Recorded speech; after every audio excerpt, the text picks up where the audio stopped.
Hello friends, कशा आहात सगळेजण? हो, चांगले असाल. माझं नाव रश्मी आणि यूट्यूबवर आपलं एक चॅनल आहे ज्याचं नाव आहे life is a beautiful journey.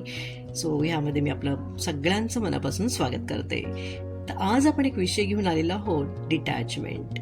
आता डिटॅचमेंट आणि अटॅचमेंट हे दोन्ही शब्द आपल्या लाईफमध्ये खूप महत्त्वाचे आहेत आणि त्याचे वेगवेगळे रोल्स आहेत आणि त्याचे फायदे आणि तोटे पण आहेत. सो आज आपण जो डिटॅचमेंट शब्द बघणार आहोत तो नकारात्मक न बघता आपण पॉझिटिव्हली आपल्या लाईफमध्ये कसा त्याचा उपयोग करू शकतो किंवा एक स्किल म्हणून तो आपण कसा वापरू शकतो ह्याविषयी मी तुम्हाला थोडंसं सांगण्याचा प्रयत्न करणार आहे. तर डिटॅचमेंट ही भावनांवर नियंत्रण ठेवण्यासाठी कशा प्रकारे उपयोगी पडू शकते, त्याच्यावरती काय काम केलं की आपण डिटॅच राहून आपल्या लाईफकडे साक्षी भावनेने बघू शकतो.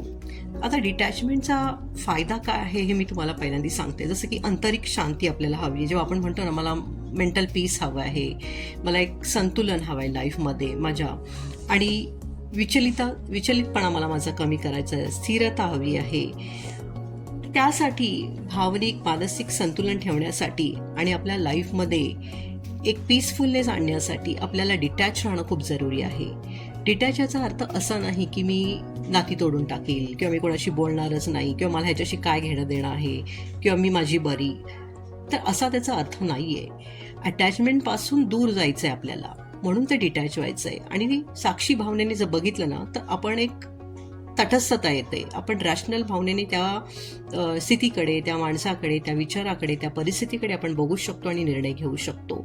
आता बरेचदा असं होतं की आपण मुलांकडे आपल्याला मुलांशी खूप अटॅचमेंट असते, त्याला जे पाहिजे ते आपण त्यांना देत असतो, पण त्या अटॅचमेंटमुळे आपण त्यांच्या बोलण्याच्या, त्यांच्या वागण्याच्या आहारी जातो आणि मग त्याचे परिणाम खूप वाईट होतात. जसं आपण साधं मोबाईलचं जरी उदाहरण घेतलं आणि आपण त्या मुलाला फक्त अटॅचमेंट खातर तो त्याचं मन राखण्यासाठी आपण त्याला तो मोबाईल देतो आणि मग त्याला ती सवय लागते आणि मग त्या सवयीचे जे काही परिणाम होतात ते आजकाल आपल्या सगळ्यांच्या समोर आलेलेच आहेत. सो अटॅचमेंट काही प्रमाणात ठीक आहे, कारण हा एक बांधून ठेवण्याचा दुवा आहे. सगळी नाती आज जी काही टिकली आहेत ती अटॅचमेंट आहे. प्रेम ही मूलभूत भावना आहे आणि ती असणं अत्यंत गरजेचं आहे.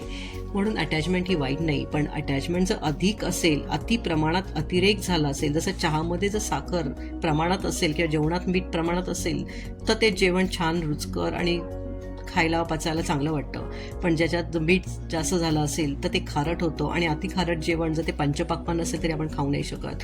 तसंच आपल्या लाईफचं पण आहे. जर आपली अटॅचमेंटचं कुठल्या व्यक्तीविषयी किंवा एखाद्या गोष्टीविषयी जास्त प्रमाणात वाढली तर त्याचे अतिरेकी परिणाम आपल्याला दिसायला लागतात आणि मग आपण आपलं स्वतःचं अस्तित्व हरवून बसतो.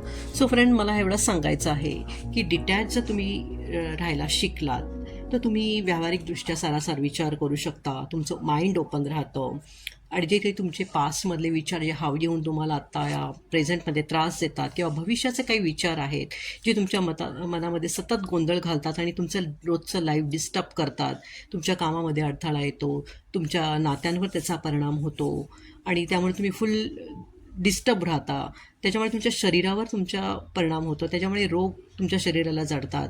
तर हे सगळं जर टाळायचं असेल तर एक डिटॅच भावना ठेवायची, बाउंड्रीज ठेवायच्या की कुठल्या नात्यांमध्ये मी किती कुणाला ॲक्सेप्ट करायचं आहे, कुणाला दूर ठेवायचं आहे, किती बोलायचं आहे, कुणाला टाळायचं आहे आणि किती सहन करायचं आहे, कुठे उत्तर द्यायचं आहे, ह्याचा सारासार विचार करण्याची बुद्धी आपल्याला ठेवणं फार जरुरी आहे.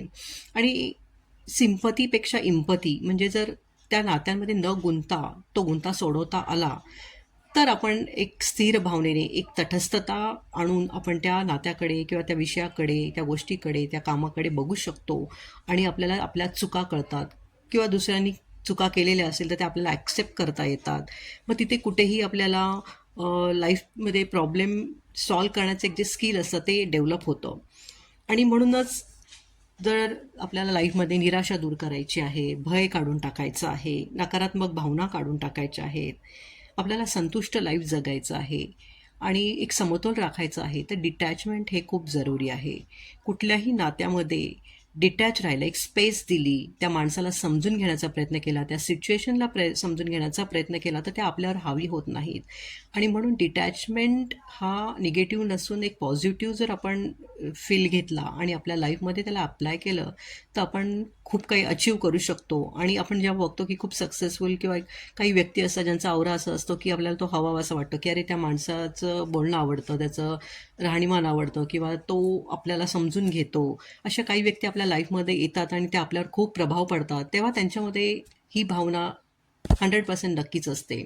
डिटॅचमेंट राहिल्यामुळे आपण कुणावरही अन्याय नाही करू शकत. न्याय, अन्याय हे आपल्याला प्रॉपरली कळायला लागतं. कुठे आपलं चुकतंय, कुठे आपल्याला सुधारणा करायची आहे आणि आपलं नातं किंवा आपलं स्वतःचं सेल्फ केअर कसं करायचं आहे, लाईफमध्ये आपण पॉझिटिव्ह कसं राहायचं आहे, नात्यामध्ये न गुंतता, त्याचा गुंता न वाढवता किंवा त्याला बळी न पडता, दुसऱ्याच्या विचारांचा किंवा त्यांच्या वागण्याचा आपल्यावर प्रभाव न पडून आपण तसं न वागता आपला बुद्धिमत्ता वापरून आपण इमोशनली ट्रिगर न होता जर आपण लाईफमध्ये वागायला शिकलो, तर आपलं लाईफ नक्कीच सक्सेसफुल होईल. आणि म्हणूनच मला असं सांगावंसं वाटतं की डिटॅचमेंट ही एक अशी भावना आहे, अशी एक गोष्ट आहे, जी शिकल्यानंतर आपण त्याच्यामध्ये नक्कीच आपल्या लाईफमध्ये प्रयत्न करू शकतो.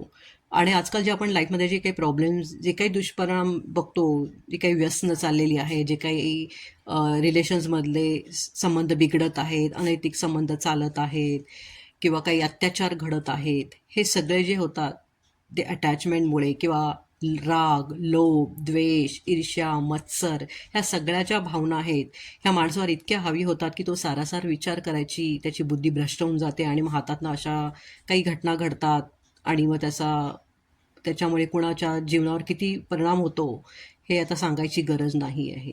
म्हणून आजकालच्या काळात जर तुम्हाला मानसिक शांती हवी असेल, स्वतःचं लाईफ चांगलं बनवायचं असेल, नातेसंबंध टिकवायचे असतील, स्वतःला सेल्फ केअर करायचं असेल, स्वतःला स्पिरिच्युअली, सोशली, मेंटली हॅपी बनवायचं असेल आणि चांगलं लाईफ जगायचं असेल, तर नक्की तुम्ही डिटॅचमेंटकडे वळा.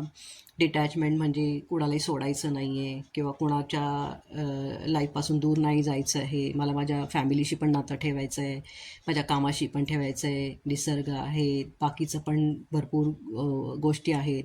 पण कुठल्याही गोष्टीला अति प्रमाणात कवटाळू नका. कुठे दूर व्हायचं, कुठे थांबायचं, हे जर आपल्याला कळलं, तर आपण स्पष्टपणे आपल्या पण लाईफ बघू शकतो आणि दुसऱ्याला पण त्यापासून वाचवू शकतो. म्हणून मला या विषयावर आज असं बोलावंसं वाटलं की अटॅचमेंट ही आपला एक मूलभूत स्वभाव आहे आणि हा खूप लोकांना ह्याचा अवेअरनेस नसतो आणि त्यामुळे हे आजकाल जे प्रत्येक प्रॉब्लेम्स आहे, जो मग तो पैशाच्या मागे पाळण्याचा असेल, नात्यातला असेल, कामाच्या रिलेटेड असेल, ते आपल्याला हावी व्हायला लागतात आणि आपण त्याला बळी पडतो. आणि म्हणूनच ह्या सगळ्यापासून वाचण्यासाठी स्वतःला अवेअर ठेवा, स्वतःवरती काम करा, स्वतःवर प्रेम करा आणि आपलं लाईफ एक वैयक्तिक आपण एक व्यक्ती म्हणून आपल्याला जगण्याचा पूर्ण अधिकार आहे. तर कुणालाही बळी पडू नका. प्रत्येक गोष्ट रिॲक्ट करण्याऐवजी रिस्पॉन्ड करा, सारासार विचार करा. मी कोण आहे? माझा जन्म का झाला आहे? मला लाईफमध्ये काय करायचं आहे? माझे ध्येय काय आहे? माझे उद्दिष्ट काय आहेत? हे सगळं क्लिअर होण्यासाठी थोडंफार स्थिरता हवी, तटस्थता हवी. थर्ड दृष्टिकोनातनं आपल्याला आपल्या लाईफकडे बघता आलं पाहिजे. दुसऱ्याचं दुःख पण इम्पॅथी म्हणून आपल्याला बघता आलं पाहिजे. कोणाच्या ह्याच्यात इन्व्हॉल्व होऊन स्वतः पण दुःखी होऊ नका. कारण जर प्रॉपरली मेंटली, फिजिकली फिट असाल, तर तुम्ही दुसऱ्यांना बघू शकाल आणि दुसऱ्यांचं दुःख आपल्याशी हे न करता त्यांना त्यातनं बाहेर काढू शकाल. तो मार्ग जास्त सुकर असेल.